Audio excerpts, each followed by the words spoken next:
Все началось в старой квартире на окраине, где я жил один после смерти матери. Однажды ночью я проснулся от ощущения, что кто-то стоит у кровати и смотрит. Комната была пуста, но воздух стал тяжелым, будто в легкие заливали свинец. С тех пор оно не ушло. Левое ребро болит постоянно, будто там воткнули ржавый гвоздь и медленно проворачивают. Крест, который я ношу с 20 лет, исчезает с шеи. Не падает, не рвется цепочка, просто в какой-то момент его нет. Находишь потом в самых невозможных местах, в морозилке между пельменями, в ботинке, в почтовом ящике за 3 этажа ниже. Однажды цепочка лопнула сама, звенья разлетелись по комнате, как будто их разорвали зубами.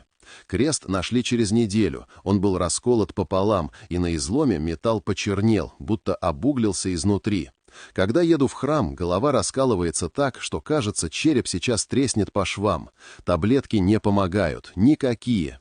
Пульс падает до 36-38 ударов, и я чувствую, как сердце замирает, будто чья-то ледяная ладонь сжимает его в кулаке. В церкви становится еще хуже, начинается такой озноб, что зубы стучат, хотя на улице плюс 30. Ночью оно поднимает меня над кроватью, не резко, медленно, будто проверяет, сколько я вешу. Тело висит в воздухе, руки-ноги свесились, как у тряпичной куклы. Я вижу потолок в нескольких сантиметрах от лица и чувствую, как из меня вытягивают тепло, выкачивают что-то живое. Потом бросают. Упадаю на матрас с таким стуком, что соседи снизу бьют в потолок шваброй. Когда иду по квартире, кто-то хватает за левую пятку. Не просто холод, а именно хватка. Пальцы впиваются в сухожилия, тянут назад. Один раз я упал посреди коридора, разбил лицо об косяк. Кровь текла, а я лежал и слышал, как оно дышит мне в затылок, горячо и гнило. В квартире невозможно жить вдвоем. Люди уходят, ссорятся из ничего, орут до пены у рта, потом плачут и не могут объяснить, почему. Одна женщина, с которой я пытался строить отношения, проснилась ночью и сказала, что видела, как над кроватью стоит высокая черная фигура без лица и гладит меня по волосам. Наутро она уехала и больше не брала трубку. Когда читаю молитвы, начинается ад. Зеваю так, что челюсть трещит, глаза слезятся.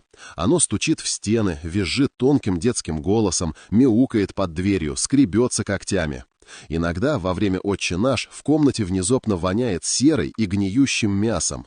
Перед глазами вспыхивают картины. Я вижу себя висящим на веревке, вижу мать, которая кричит из горящего дома, вижу детей с выколотыми глазами, которые зовут меня по имени. Голоса шепчут прямо в мозг: «Ты наш, ты давно наш». Но самое страшное, есть еще кто-то другой. Иногда в 3 часа ночи я просыпаюсь от ощущения, что меня трясут за плечо. Никого. Но я встаю как зомби, одеваюсь и иду в храм к утренне. Сам не могу не пойти. Слезы текут во время молитвы, хотя я не плачу никогда. Если читаю молитвы не по чину, не в той последовательности, сразу слышу стук 3 раза, четко, в стену над головой, как предупреждение. Один раз я перепутал порядок, начал с верою вместо Царю Небесной, и в тот же миг лампочка над иконой лопнула, осколки впились мне в лицо, а из стены послышался голос, спокойный, мужской, глубокий. «Субординацию соблюдай».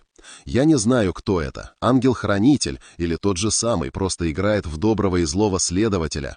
Вчера ночью оно перешло грань.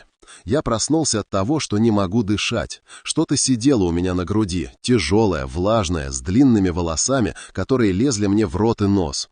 Я попытался крикнуть, но из горла вышел только хрип. Оно наклонилось ближе, я почувствовал запах земли и старых костей и услышала шепот прямо в ухо, будто губы касались мочки. «Ты думаешь, он тебя спасет?» Он смотрит и смеется. «Мы оба здесь уже 35 лет. И ты все еще не понял, кто из нас настоящий хозяин?» Сейчас сижу в кухне, свет включен везде, на столе открытая Библия. Руки трясутся.